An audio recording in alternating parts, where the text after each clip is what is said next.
The massive space station called Nexus Prime floated silently in the void between three star systems. Once every year, ships from across the galaxy gathered here for the same terrible purpose. Inside the station's enormous central chamber, hundreds of alien beings sat in long curved rows, all facing a single throne made of black crystal. Empress Lixara ruled the Vorthak Empire from that throne.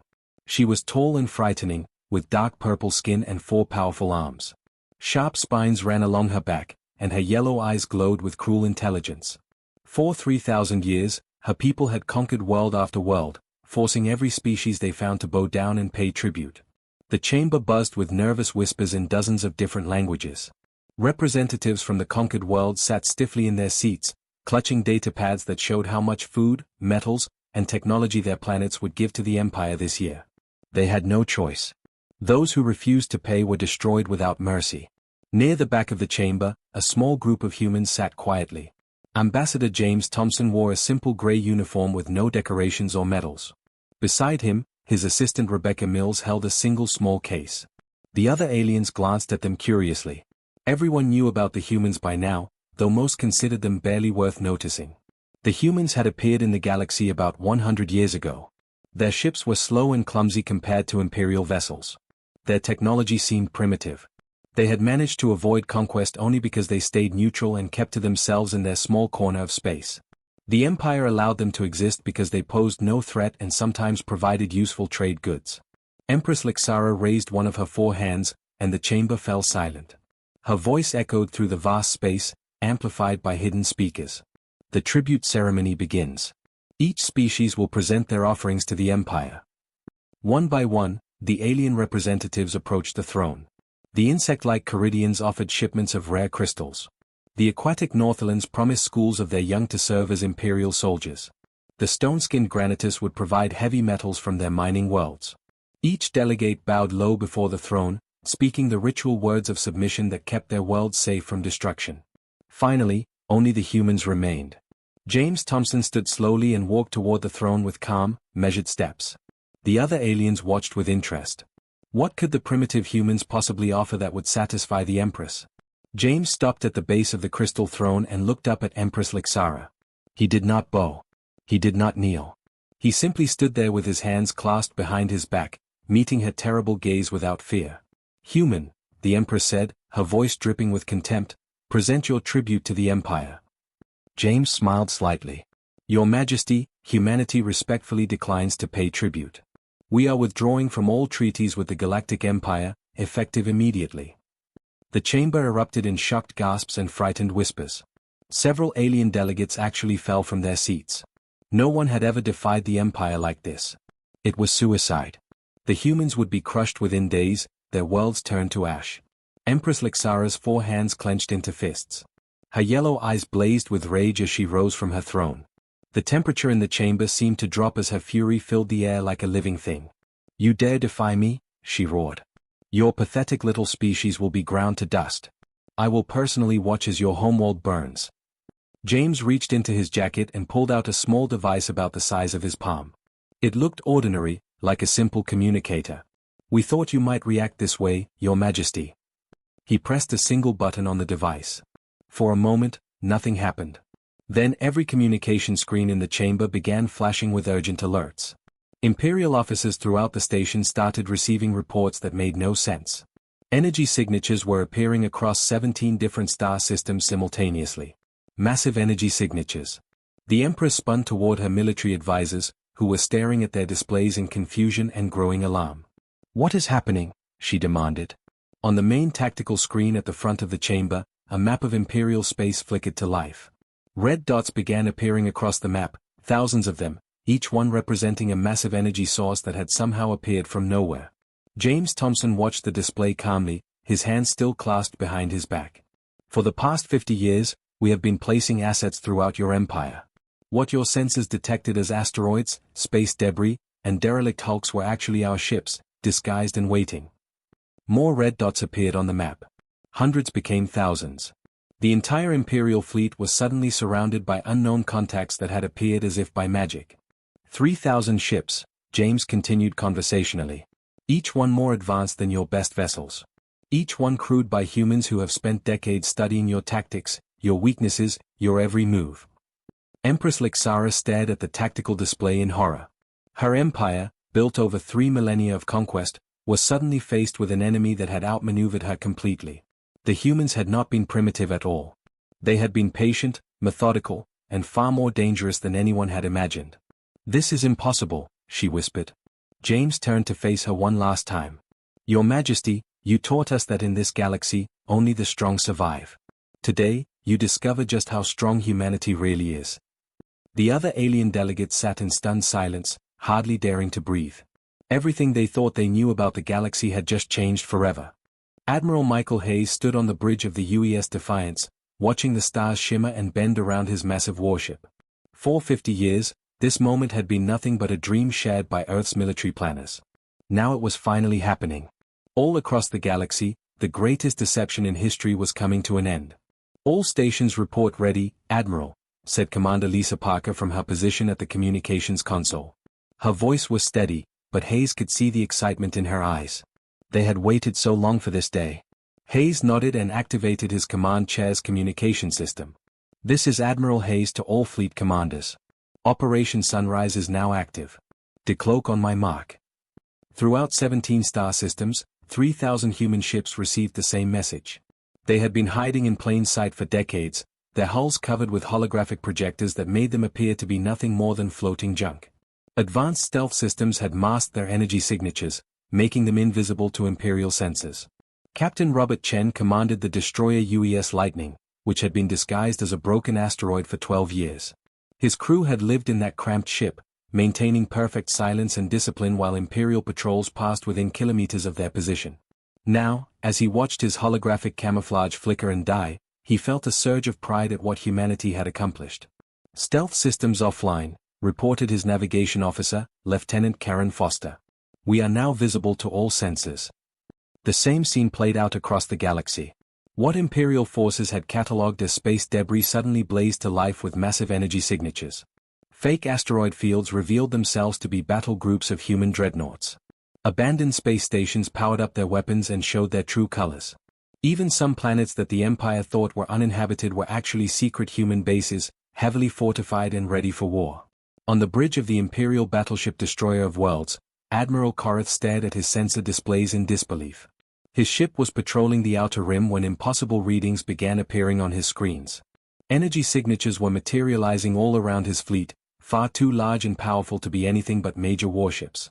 "Sir, we're detecting massive vessels at coordinate 77 Mark IV, reported his sensor officer, a nervous young Vorthak named Zelen.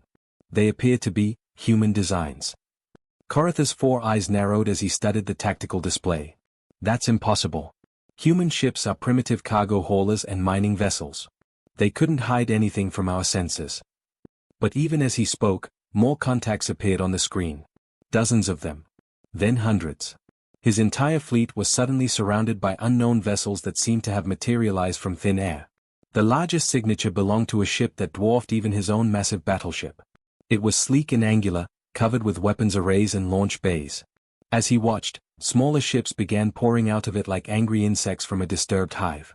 Admiral Hayes opened a communication channel that reached every Imperial vessel within 50 light-years. His image appeared on screens throughout the Vorthak fleet, showing a middle-aged human with calm gray eyes and short brown hair. He wore a simple blue uniform with silver insignia. "Imperial forces, this is Admiral Michael Hayes of the United Earth Fleet. You are surrounded and outgunned. Power down your weapons and prepare to receive surrender terms." Korath snarled and slammed his fist against his command chair. "Surrender terms? From humans? Open fire on all targets." But his weapons officer hesitated, staring at his screens in confusion. "Sir, I'm reading over 200 enemy contacts. Our fleet has only 37 ships. And their energy readings suggest weapons far more powerful than anything in our databases." Captain Daniel Morris piloted the heavy cruiser UES Thunderstorm through space near the Imperial stronghold of Fortress Prime. His ship had been disguised as a communications relay station for 15 years, sitting motionless while Imperial supply convoys passed nearby every week. He knew their schedules, their routes, their weaknesses better than they knew themselves. "Target the supply depot first," he ordered his weapons officer, Lieutenant Sarah Blake. "Then the orbital defense platforms." His ship's main guns opened fire with devastating effect. Beams of pure energy carved through the depot's shields like they were made of paper. Secondary explosions rippled across the facility as stored ammunition and fuel went up in massive fireballs. The orbital platforms tried to return fire, but their targeting systems couldn't lock onto the fast-moving human ship.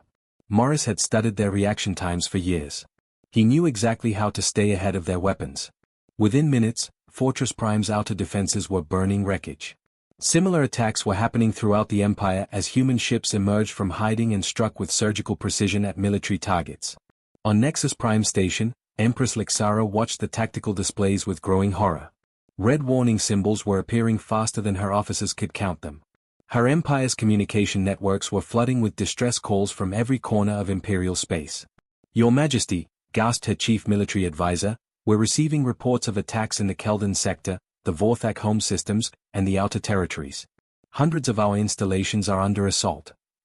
The Empress turned her burning yellow eyes toward James Thompson, who still stood calmly near her throne. "How long have you been planning this?" James checked his watch casually. "About 100 years, give or take. We're very patient when we need to be." Another report came in from the communication officer. "Majesty, the 4th Battle Fleet reports they are under attack by unknown human vessels. Admiral Vexitha's flagship has been destroyed." The most powerful military force in galactic history was being systematically torn apart by an enemy that had hidden in plain sight for half a century. The humans had not just built a secret fleet. They had positioned it perfectly to strike at every vital Imperial target simultaneously. The galaxy would never be the same again. Captain David Morgan gripped his command chair as the destroyer UES Relentless dove through the heart of the Imperial 3rd Battle Fleet. Around his ship, space itself seemed to bend and twist as the vessel's gravitational manipulators warped reality. Imperial dreadnoughts that had ruled the spaceways for centuries suddenly found themselves pulled off course, their massive hulls grinding against each other in slow-motion collisions. "Engineering reports gravity drive at maximum efficiency," called out Lieutenant Emma Foster from her station. "We can maintain this for another 10 minutes before we need to cycle the generators." Morgan nodded, his eyes fixed on the tactical display. The Imperial fleet was in chaos. Ships that had been in perfect formation moments ago were now tumbling helplessly through space, their captains struggling to regain control. It was exactly what humanity had planned for. "Target their command ship with plasma torpedoes," Morgan ordered. "Full spread." The Relentless shuddered as 12 bright blue torpedoes streaked toward the Imperial flagship. Each one found its mark with devastating accuracy, punching through shields that had been designed to stop conventional weapons. The massive Vorthak vessel erupted in fire and debris. Admiral Korath felt his ship shake as human weapons tore through his defenses. He had commanded fleets for over 2 centuries, crushing rebellions and conquering new worlds for the Empire. Never had he faced an enemy like this. The human ships moved like living things, dancing between his formations and striking with impossible precision. "Return fire," he roared at his weapons officer. "All guns, maximum power." Bright energy beams lanced out from the Imperial ships, but they struck empty space. The human vessels were already gone, having moved to new positions with shocking speed. It was like trying to hit shadows. Lieutenant Colonel Patricia Wells commanded a squadron of fighters from the carrier UES Victory. Her 12 small craft had launched just minutes ago, but they were already deep inside the Imperial formation. The fighters were controlled by advanced artificial intelligence, each one learning from every shot fired and every maneuver performed. "AI reports optimal attack patterns identified," announced her co-pilot, Sergeant Mark Thompson. "Beginning coordinated strike." The fighters split up and attacked from 12 different directions at once. Imperial gunners tried desperately to track them, but the small ships were too fast and too smart. They shared information instantly, warning each other about enemy fire and adapting their tactics in real time. One Imperial cruiser managed to lock onto Patricia's fighter with its main guns. The massive energy beam should have vaporized her ship instantly. Instead, her AI pilot rolled away at the last possible second while 2 other fighters struck the cruiser's weapon mounts. The big ship's guns went silent, disabled by precise strikes. Captain Jessica Brown stood on the bridge of the heavy cruiser UES Devastator, watching the battle unfold on her screens. Her ship was one of the larger vessels in the human fleet, armed with weapons that Imperial scientists had never imagined. Particle accelerators ran the length of her hull, capable of firing projectiles at nearly the speed of light. "Target the Imperial battleship at bearing 27 Mark 6, she ordered her weapons officer, Commander Ryan Clark. Single shot, center mass. The Devastator's main gun fired with a sound like thunder. A stream of accelerated particles crossed the distance between ships in less than a second. The Imperial battleship shields flared and died, then the beam punched completely through the vessel's armor. Secondary explosions rippled along the enemy ship's hull as its power systems overloaded. Admiral Korath watched his fleet die around him. Ships that had seemed invincible just hours ago were being systematically destroyed by human vessels that fought like nothing he had ever encountered. His communications officer was receiving surrender requests from his own captains, proud Vorthak warriors who had never retreated from any battle.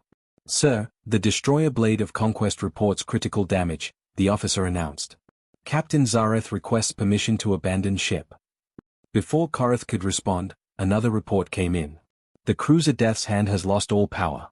They are requesting immediate evacuation." Then another. "Sir, Admiral Vorthak reports his entire squadron is destroyed. He's the only survivor." Korath closed his 4 eyes and tried to understand what was happening. The humans were not just winning. They were dismantling his forces with surgical precision, targeting command ships first, then support vessels, then individual weapons systems. It was as if they knew exactly how Imperial fleets operated. On the bridge of the UES Relentless, Captain Morgan received a communication from Admiral Hayes. "David, excellent work. Move your squadron to Grid 7 and assist Captain Mitchell. We've got 3 more Imperial fleets converging on that position." Morgan smiled grimly. "Understood, Admiral. We'll be there in 20 minutes. As his ship turned toward its next target, Morgan thought about all the years of preparation that had led to this moment. Human intelligence officers had spent decades studying Imperial tactics, learning from every battle the Empire had fought. They knew how Vorthak commanders thought, how they deployed their forces, how they reacted under pressure. The Empire had made one fatal mistake. They had assumed that because human technology seemed primitive, human minds must be primitive as well. They had never realized that humanity's greatest weapon was not their ships or their guns, but their ability to learn, adapt, and plan. Captain Brown's cruiser arrived at Grid 7 just as 3 Imperial fleets began their attack on a human mining colony. The colonists had already been evacuated, but the Empire didn't know that. They thought they were attacking defenseless civilians. Instead, they found a trap. The mining colony was actually a heavily fortified military base, surrounded by hidden weapon platforms and defended by 2 full battle groups of human warships. The hunt was far from over. Empress Lixara stood on the command bridge of her flagship, the Eternal Dominion, watching the stars streak past as her Royal Guard fleet raced toward the human homeworld. This was her last chance to save the empire that her ancestors had built over 3,000 years. If she could strike at Earth itself, surely the humans would surrender to protect their precious planet. The Royal Guard was the pride of the Imperial Navy. 50 of the most powerful warships ever built, each one crewed by elite Vorthak warriors who had never known defeat. The Eternal Dominion alone was larger than most space stations, its hull bristling with weapons that could crack continents.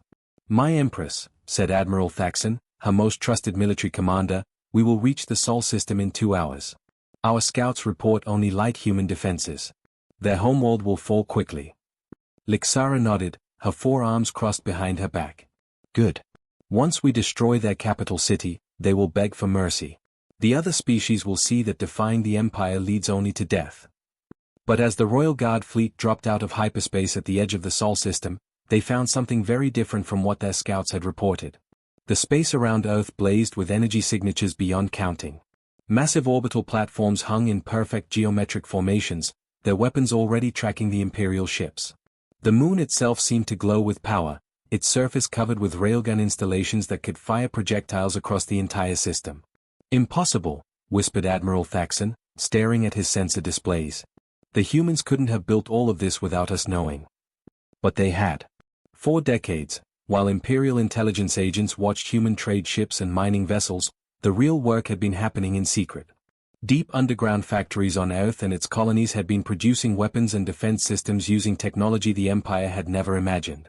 Hidden construction yards and asteroid belts had assembled orbital fortresses piece by piece. Admiral Michael Hayes sat in his command chair aboard the UES Defiance, which hung motionless between Earth and its moon. Around his flagship, the entire human fleet had gathered for this final confrontation. He had been waiting for this moment since he was a young officer, dreaming of the day when humanity would no longer bow to alien masters. "Imperial fleet is holding position at the system's edge," reported Commander Lisa Parker. 50 capital ships, including their command vessel. Hayes nodded calmly. Open a channel to the Empress. The main screen flickered to life, showing Empress Lixara on her throne-like command chair. Her yellow eyes burned with fury and desperation. Behind her, Hayes could see Vorthak officers running between stations as alarms blared throughout their ship. Empress Lixara, Hayes said politely. Welcome to Sol System. I'm afraid you won't find it as defenseless as you expected. The Empress snarled, showing her sharp teeth. Human fool. Do you think your primitive defenses can stop the Royal Guard? We will burn your world to ash and scatter your people across the void. Hayes smiled sadly. Your empire is finished, Majesty. But humanity still offers terms to those who surrender. Instead of answering, Lixara cut the communication and turned to her fleet commander. Admiral Thaxon, attack immediately. Destroy everything. The Royal Guard fleet surged forward, their weapons charging for a massive bombardment. But they had barely traveled 1,000,000 kilometers when the Sol System's defenses opened fire. Orbital platforms that had seemed small and harmless suddenly revealed themselves as massive weapon arrays. Particle beams and plasma cannons lanced out from dozens of directions at once. Captain William Nash commanded the heavy cruiser UES Thunderbolt, one of 20 human ships assigned to protect Earth's orbital space. As Imperial vessels charged toward his position, he felt a mixture of fear and excitement. This was what he had trained for his entire career. Target the lead Imperial cruiser, he ordered his weapons officer, Lieutenant Jennifer Reed. Full power to forward guns. The Thunderbolt's main weapons fired in perfect synchronization with 5 other human ships. 6 beams of concentrated energy struck the Imperial vessel simultaneously, overwhelming its shields and punching completely through its armor.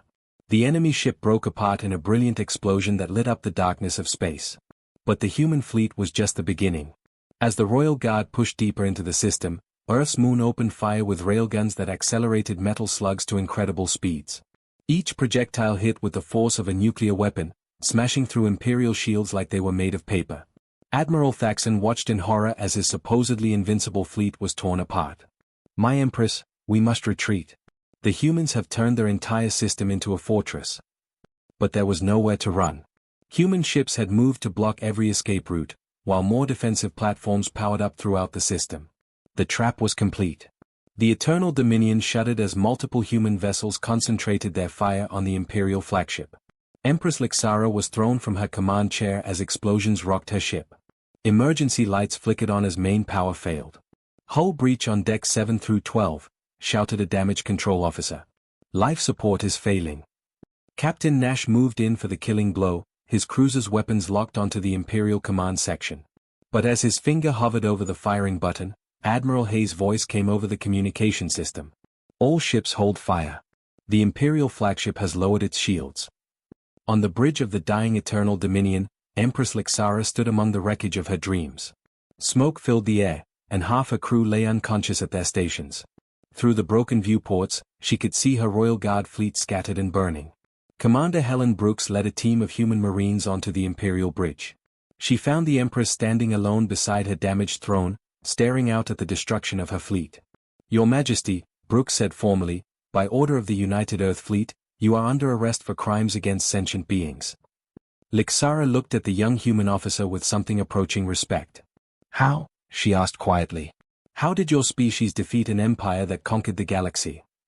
Brooks holstered her weapon and gestured toward the viewports, where Earth hung blue and beautiful against the stars. We learned from everyone you conquered, Majesty. Every species you enslaved taught us something about how to beat you. 6 months after the fall of the Vorthak Empire, the former imperial capital world of Centauri Prime hosted a gathering unlike any in galactic history. The massive crystal palace that had once been Empress Lixara's throne room now served a very different purpose. Representatives from 47 different species sat in a great circle, their voices mixing together as they debated the future of their galaxy. Ambassador James Thompson stood at the center of the circle, wearing the same simple gray uniform he had worn at Nexus Prime Station. But now his title was different. The assembled delegates had elected him as the first Secretary General of the Galactic Federation, a position he had never wanted but could not refuse. Friends, he said, his voice carrying clearly through the chamber's advanced sound system, we gather today not as conquerors and conquered, but as equals. The age of empire is over. The age of cooperation begins now. In the front row, Ambassador Calix of the Caridian people clicked his insect-like mandibles in agreement. His species had been enslaved by the Empire for over 2,000 years, forced to mine rare crystals in the deadly radiation fields of their homeworld. Now, for the first time in countless generations, his people were free to choose their own destiny. The humans kept their promise, Kellic said to his aide. They could have built their own empire, but instead they gave us our freedom. Similar conversations were happening throughout the chamber. The aquatic Northlands had sent their greatest diplomat, a being called Flowing Current of Deep Waters, who spoke through a translation device that converted her sonic language into words the other species could understand. My people remember the old stories, she said during the morning session, tales of a time before the Empire when species traded freely and learned from each other. Perhaps those days can return. Not everyone was convinced.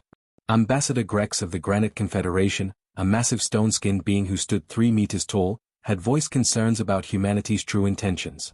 His people had been conquered early in the Empire's expansion and had served as slave laborers for millennia. How do we know the humans will not become new masters? Grex asked, his voice rumbling like an earthquake. They have the strongest fleet in the galaxy. What stops them from ruling us as the Empire did? James Thompson had expected this question. Because we learned something the Empire never understood, he replied. True strength comes not from forcing others to obey, but from inspiring them to work together willingly. Admiral Michael Hayes stood on the observation deck of the orbital station that circled Centauri Prime, watching the diverse fleet that patrolled the space around the planet. Human ships flew alongside vessels from dozens of worlds, their crews working together to maintain peace and security. It was everything he had dreamed of during the long years of preparation. Captain David Morgan docked his ship, the UES Relentless, beside a Caridian vessel called the Crystal Song. The two crews had been working together for weeks, training in joint operations and sharing tactical knowledge. Morgan had been amazed to discover that the insect-like aliens were natural pilots, their multiple eyes allowing them to track dozens of targets simultaneously.